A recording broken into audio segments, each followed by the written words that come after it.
आपण लोणार बरोबर आहे. तर हा इथं ठेवूया. आता हे पाणी लोणार क्रेटर मधलं पण मंदिरामधलं पाणी.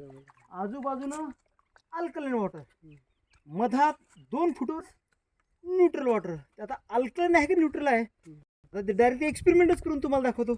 आता हे बघा बरोबर आहे. आता दोन्ही पाणी इथं ठेवून दिले आपण.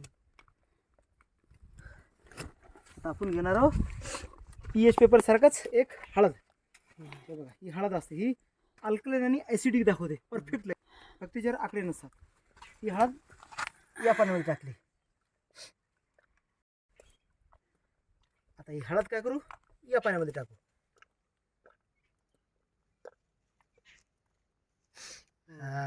आता विचार करा की बा दोन्ही पाणी आपल्या जवळ आहे आणि दोन्ही पाणी लेक मध्ये आहे. तर मंदिरामधल्या पाण्यामध्ये हा टाकली तर बिलकुल शुद्ध पिवळी झाडं राहिली. त्यासाठी हे उपयोगी पाणी आहे आणि शुद्ध